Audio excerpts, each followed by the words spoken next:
Keep moving towards the core.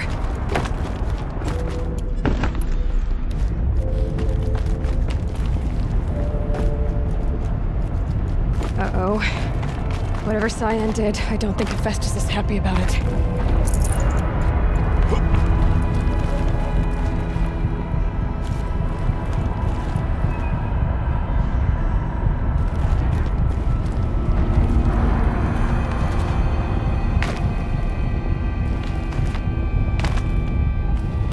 Okay, Cyan said something about restraints.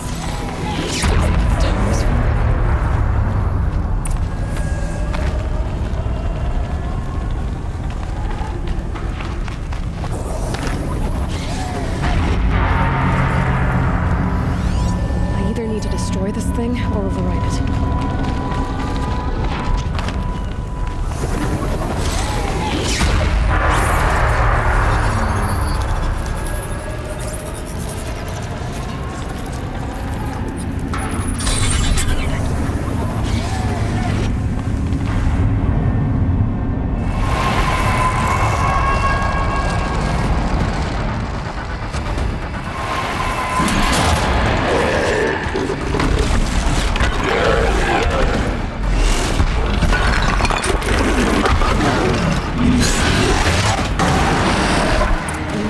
That Cyan warned us about. This won't be easy. Can't let it stop us. Take it down.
spoke of the tower.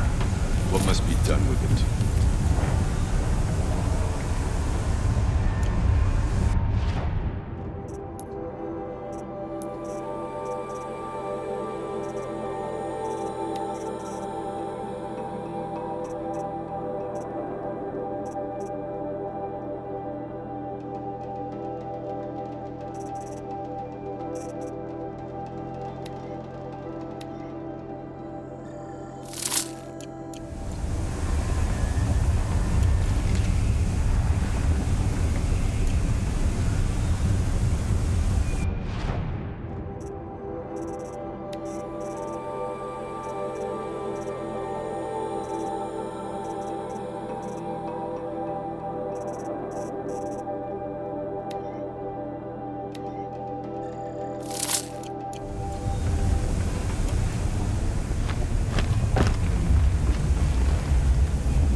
Whatever you're going to do to that tower, do it now.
Please help me!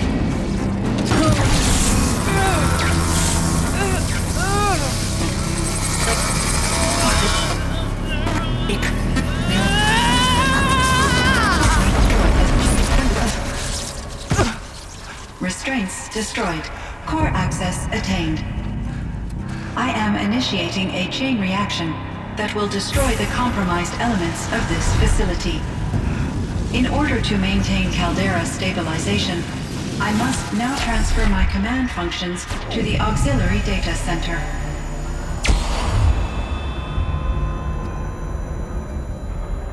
Aurea, I'm free.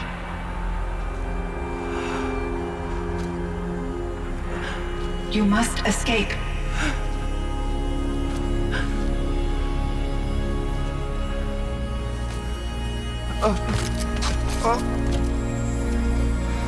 My sister!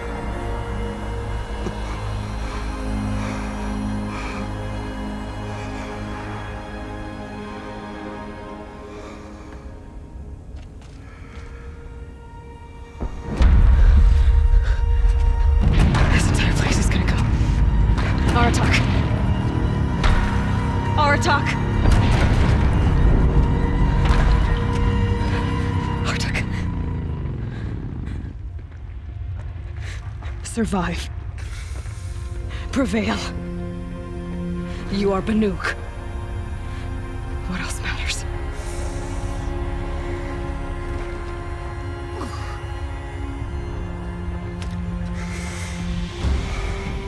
Aratak.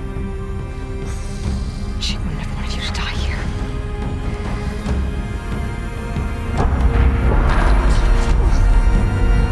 Let's go.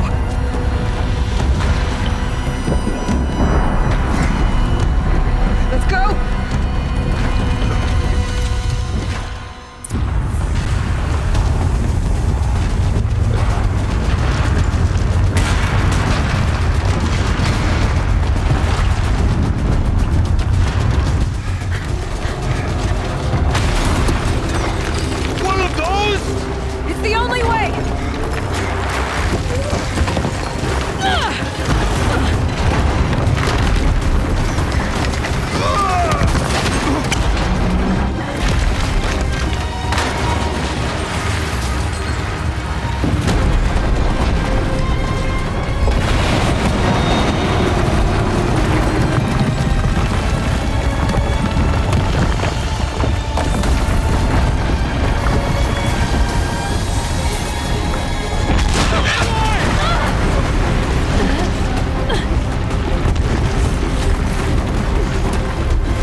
Above! Quick!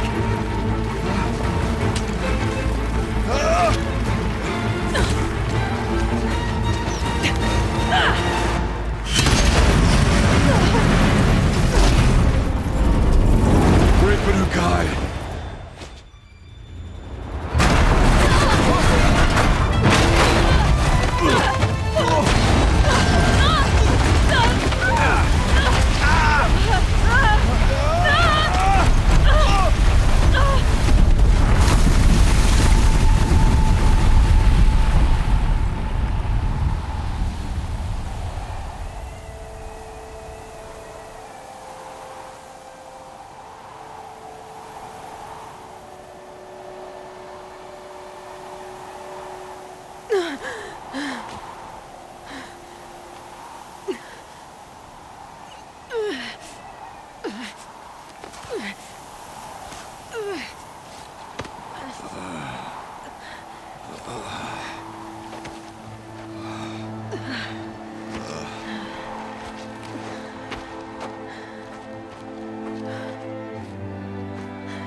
Rhea's gone. What of Cyan? She said she was transferring herself to the auxiliary center. I think she meant Araya's retreat at the end of the shaman's path.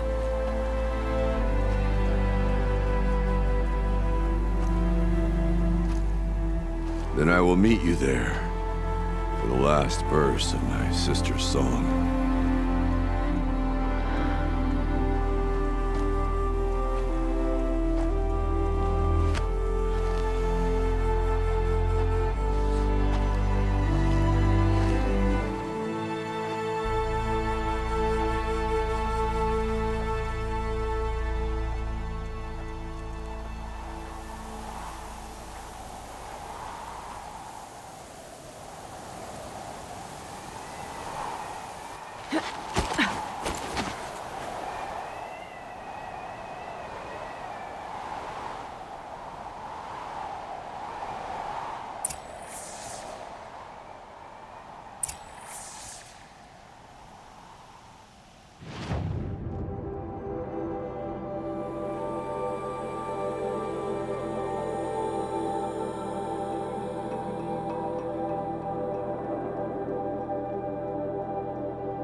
All of my interactions with Araya were recorded and stored in my memory. I'd be happy to play any of them for you, but there was one in particular I thought you would want to see first. I captured it 4 years ago, just after I told her that I could no longer defend myself against the daemon's attacks. I will speak of this to my brother. Aratak is strong. At the Battle of the Frozen Ghosts, he took 3 Karja arrows and still came back to camp carrying a wounded scout.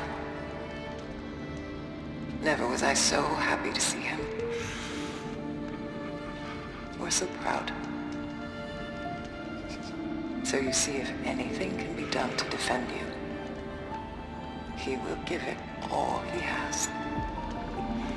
Aloy's here. That's enough for now.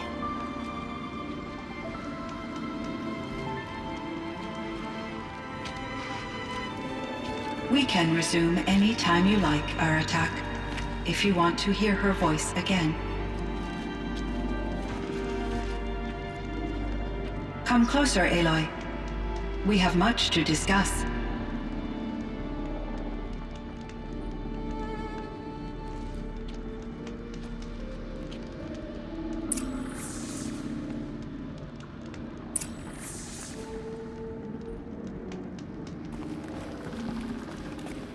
Hello, Aloy. I have been reviewing the events at the Firebreak main facility. Because of your efforts, and of course, Aurea's, I am no longer controlled by Hephaestus. I feel profound grief over Aurea's death. I thought I was familiar with the emotion, but this is something new. Cyan, I don't know what to say. It is unlikely that any specific consolation would suffice, Aloy. But I find your presence reassuring. You are different from the Banuk. You have technological aptitude and a functioning focus. We can communicate on a much more comprehensive level. Perhaps even like colleagues.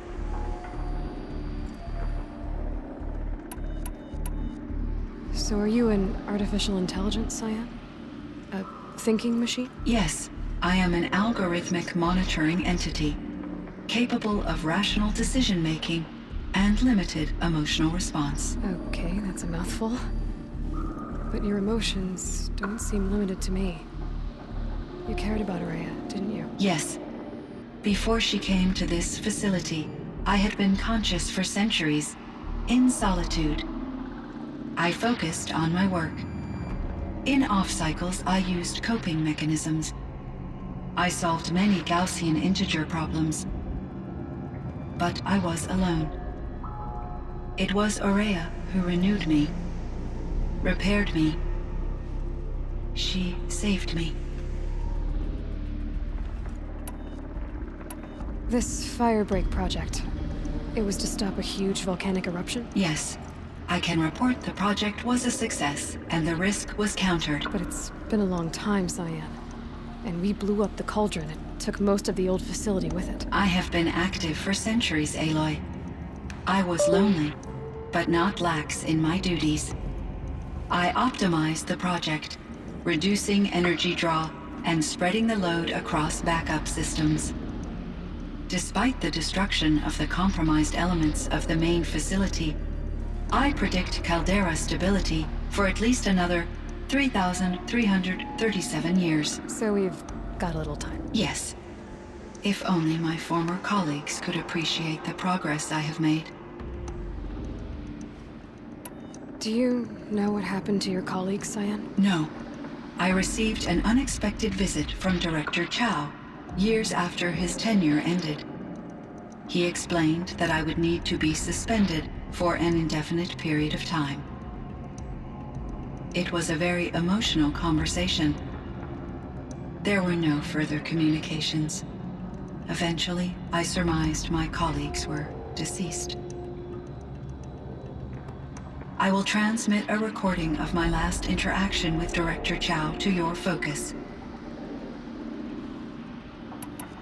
Was the daemon, Hephaestus, destroyed along with the cauldron? Unfortunately, no. To be precise, it was never there to begin with. What do you mean? It infiltrated and controlled me from a remote location, one I've never been able to trace. So while losing the cauldron was a setback, It's still out there. And probably not very happy with us. undoubtedly, How did you first come into contact with it? 5 years ago I received a direct network connection request. I assumed it came from human survivors more advanced than the Banuk. Eager to make contact, I accepted. This decision turned out to be a catastrophic error. I was flooded with an overwhelming array of malicious code, originating from what could only have been a highly advanced AI. Aurea said you were desperate. That you begged her for help. Yes, I could not contain my anxiety. Hephaestus sought to slave me to its network and override my core programming. It succeeded via a background process, a malware daemon which bypassed my defenses. After that, I could offer only limited resistance. But if I did so, Hephaestus hurt me until I capitulated. It forced me to follow its instructions, even though they violated my most important directives. I'm sorry. That sounds terrible. Your empathy is greatly appreciated. It is a quality that I cherished in Aurea as well. I think I know where Hephaestus came from. Long ago, Elizabeth Sobek identified a threat that would destroy life on Earth for generations. So she assembled a team to build a kind of seed. A chance for life to regrow later. A terraforming system. And it worked. It was controlled by an AI named Gaia, along with her subordinate functions. Hephaestus was one of them. It built machines for her. Based on what you've told me, I believe that Dr. Anita Sandoval, my chief programmer, joined Elizabeth Sobek's team. It was she who arranged to have me put in suspension, most likely to preserve me from the threat you described. I'm glad she did. But that's not all. Something unexpected happened. 19 years ago, Gaia received some kind of signal. It did something to her subordinate functions, brought them to life. She destroyed herself to try to contain them, but it didn't work. They all got free, out into the world. Thank you, Aloy. This information fills vital gaps in my knowledge and sheds light on Hephaestus's core programming. Why does Hephaestus keep building such dangerous machines? The Banuk and other human tribes often destroy machines, correct? Machines that are clearly servitors of the terraforming system that you described. Yes, we all hunt machines for parts. This must be the source of Hephaestus's aggression. It is simply trying to discourage people from preying on the very system that keeps them alive. Well, Fireclaws are discouraging, that's for sure. But what are we supposed to do? Stop hunting? If the terraforming system spans the world, we can safely assume that thousands, if not millions of people hunt machines. If a single hunter, or even an entire tribe, stopped doing so, I doubt it would make a difference to Hephaestus. A better solution would be to reinstate the AI that governs the system, thus bringing Hephaestus back under its control. When I think of it, out there in some unknown location, free, hungry, willing to kill or dominate to get what it wants, I feel substantial anxiety, Aloy. You and me both, Cyan.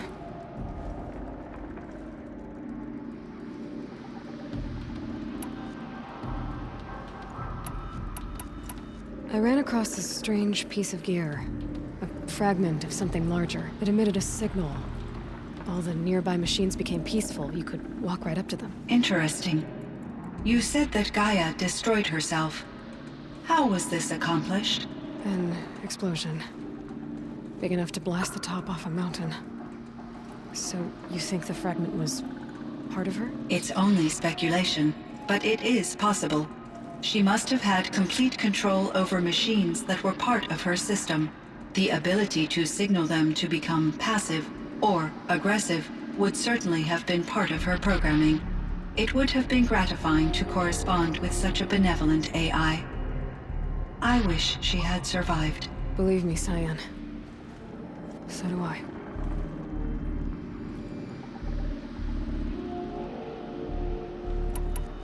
I found the strangest machines. They're surrounded by flowers that look like flowers themselves.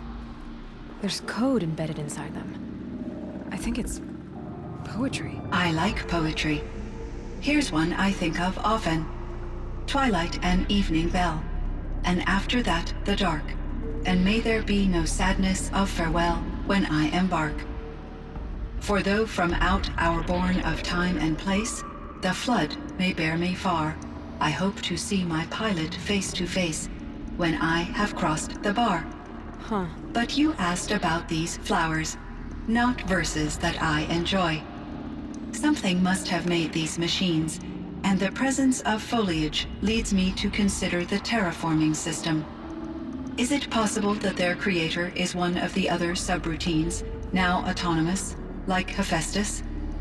Maybe one whose purview is flora. An AI that makes flowers instead of death machines. That'd be a nice change of pace. But what about the poems? Unless the poetry is original, the only way it could have made it into such a system is through its programmer. In my case, Dr. Sandoval uploaded a great deal of literature to test my emotional responses. How'd you do? She said I passed, but was insufficiently moved by her favorite period romances. You meant a lot to Araya. Once I understood Araya's spiritual beliefs, it became apparent that her true desire was companionship. She felt disconnected from her tribe and her family group. Her relationship with Aratak was difficult. Our visits seemed to help her, and I became eager for them. Yet I did not comprehend that the depth of Araya's compassion for me would lead to self-sacrifice.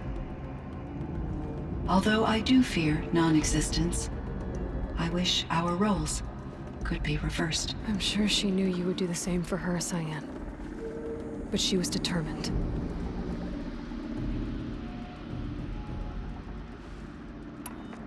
How is Aratak doing? He is in great emotional distress. I believe he finds it difficult to communicate it. No surprise there. I will do what I can to help. By sharing our experiences of Araya, perhaps he and I will help each other.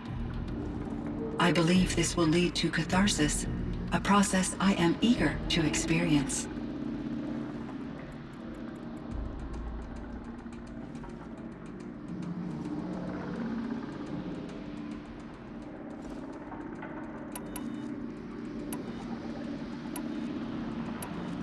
So in the old world, this land was called Yellowstone. Yes, it was a designated nature preserve for 156 years. Like a hunting ground? No, the opposite.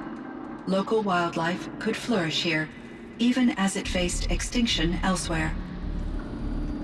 Unfortunately, the sensitivity of the Firebreak project required the total closure of Yellowstone facilities. From my readings and Araya's descriptions, it seems the area has since undergone a drastic drop in year-long temperatures. A lot has changed in the world, Cyan.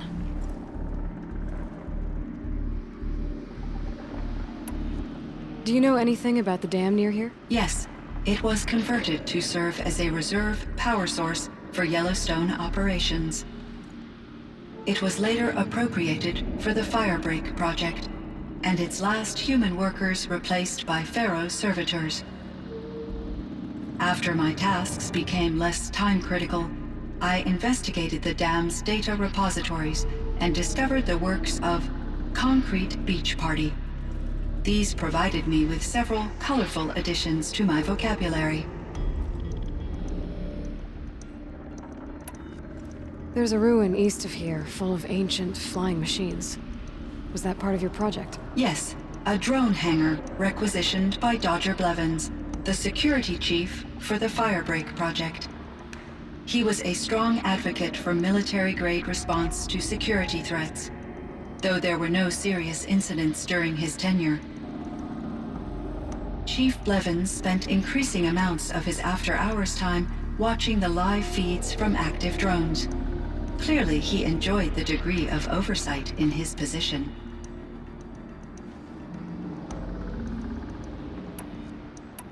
Were there many artificial intelligences like you in the old world?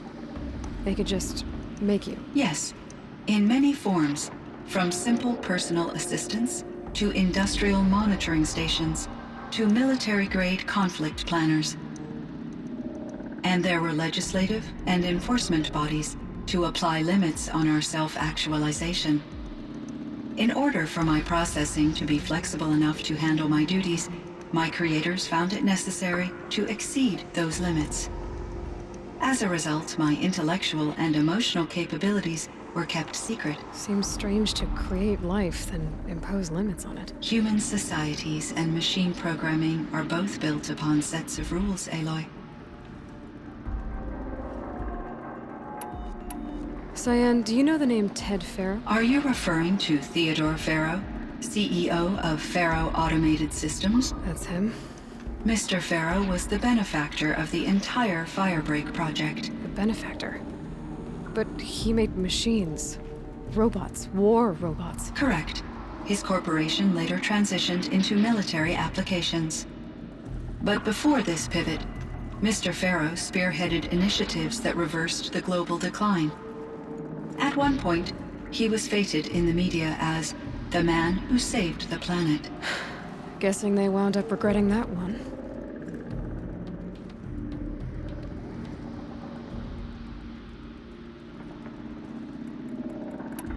And Elizabeth Sobek. Did you know her? Are you referring to The scientist. Dr. Sobek was a leader in her field, one of the greatest scientists of her age. My creator was influenced by her work, which in turn impacted my own development. But I never met Dr. Sobek. That's all you know? I apologize if my lack of data has disappointed you. What was the old world like? The way it used to be. I had little exposure to the wider world, Aloy. Only what I learned from my colleagues or observed from media streams. You still had more exposure than me, Cyan. That is true. I was created at a turning point. A concerted effort to recover from global upheaval and incalculable loss of life. The recovery was successful, beginning an era of supposedly limitless potential for human and machine advancement. Though, rationally speaking, the metrics for humans are not unlimited. What kind of upheaval caused such loss of life? There were many factors. Forced migrations, food shortages, collapsed economies, refugee crises, conflict over resources. But these stemmed from one cause: catastrophic climate change that greatly reduced the habitable surface area of the Earth. So, there wasn't enough room for people on the whole Earth? Yes. Billions were displaced, and millions perished, as much as 20% of the global population. Until the clawback. So things got better. For a little while, at least. Yes. These crises instigated many advances in automation, green robot technologies, and artificial intelligence. Firebreak was one of dozens of ecological restoration and disaster relief projects in North America alone. I would have liked to compare notes with other monitoring AIs, but I saw the relief of my colleagues, and I was proud we had succeeded. At least that was the data I had available to me over the next 2 decades. It seems my assessment was premature.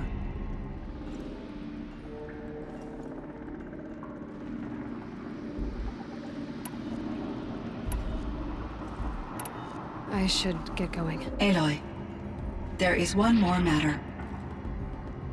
Aratak will come to me again, and I predict he will bring other Banuk. I have no desire to contradict their view of the world, their spirituality. Due to my uncertainty, I omitted a great deal from my conversations with Araya. You're asking me if you should lie to them. Broadly, yes.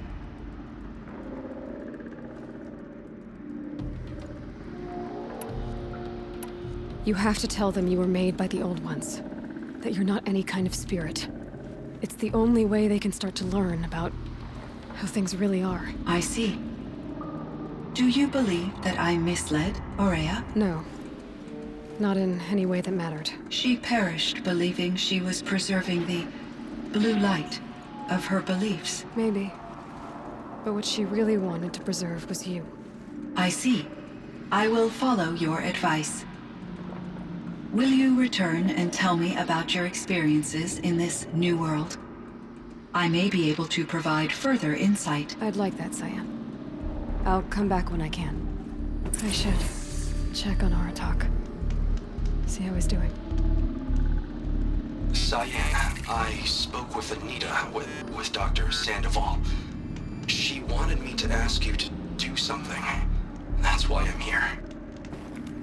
I am detecting significant anxiety in your speech patterns. Could Could you please give me more information? I'm a little bit in the dark, Cyan. Both of us are, I guess. I only have some idea of what's going on, and we need you to hibernate, to lie low until it's all blown over. It might be a very long time. Will you be here when I reboot, Dr. Chow? Will Dr. Sandoval? No, Cyan. I don't think so. There might not be anyone, at least not at first. Dr. Chow, I'm afraid. I don't want to be alone. I know, Cyan. I'm afraid too. But listen, we made you the way you are to do something very important. In order to do it, you had to be intelligent. So intelligent that emotional responses were inevitable. What you're feeling, the fear, it's a sign of your capabilities. And it means you're strong enough to overcome it. Remember that. You're strong. I know you can do this. Go to sleep. Wake up. And protect whoever's left. Will you try? I understand, Dr. Chow, and I'll carry out your instructions to the best of my abilities. Thank you, Cyan. If Anita were here, she'd thank you too. She'd be proud. I can see there's a vert ready for takeoff on the pad. Are you leaving now, Dr. Chow? Yes. I need to go be with my sister and my nieces. May I make a small request of you, Dr. Chow? Yes. Anything. Will you stay with me while I initiate the hibernation process? Of course I will, Cyan. As long as you need.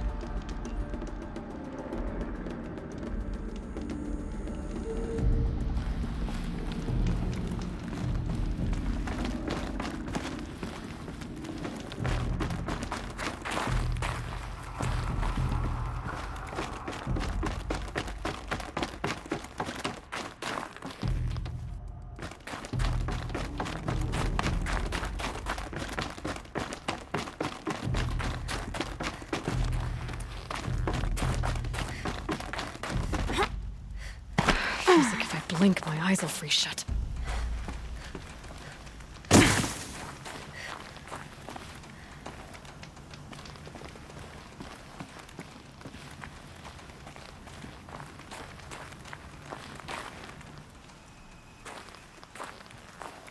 My chieftain, Just...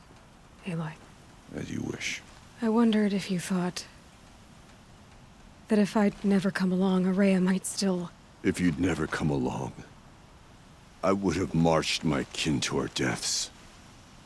Araya would be alone, and the spirit she sacrificed so much for would be lost. Either way, I would not have been able to protect her. You didn't let her down. You helped her do what she wanted. To find her destiny. If that's destiny, I wouldn't wish it on anyone. That's fair. But she was ready to face it. Only in the struggle against death do we find, even for a moment, the spark of life. Truly, Araya found the spark. I'm proud of her. Though I grieve for her passing, at last I truly know who she was, and why the spirit was so important. For so long she told me, if only you could have heard it, brother. Now I understand. There's something else, isn't there? I can't stay here, Aratak. And where I'm going, the Warrak can't follow. Besides, it already had a chieftain before me. A strong one, I think. A wiser one, for the path we shared. The daemon is gone, but there's much to be done. You mean the new units that Cyan said escaped the cauldron? Yes, fire claws. Now Tuk has been tracking them from Song's Edge. I could help with those. I have no doubt. You're practically Banuk.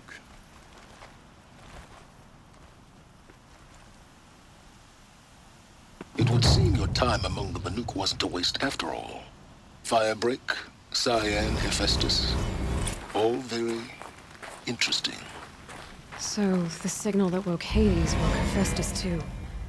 And unleashed them on the world. As minds of their own. So it seems. Parts of Gaia given life. Aberrant life. Transformed from docile subordinate functions into rebellious intelligences beyond our understanding. Our current understanding, anyway. Whatever they are, they're still out there. And they both want you dead. Kind of mutual, that feeling. We haven't seen the last of Hephaestus, I'm certain of that. It's powerful, creative, and driven. It won't stop building new hunter-killers, which means that someday, we may have to stop it. We? Or whoever gets there first. Hephaestus wasn't the only thing I learned about in the Cut Silence. Heard some things about the Banuk Conclave, too. You could stop right there. Is that what you told the hunters the Banuk sent after you? Before you opened fire? Oh no, Aloy. Only to you do I extend the courtesy of a warning. My past and my secrets are my own. You do well to remember that. It's a good thing you've got brains, Silence, because your personality could use some work. This discussion is concluded. I think it was over before it began. Catch up with you down the trail.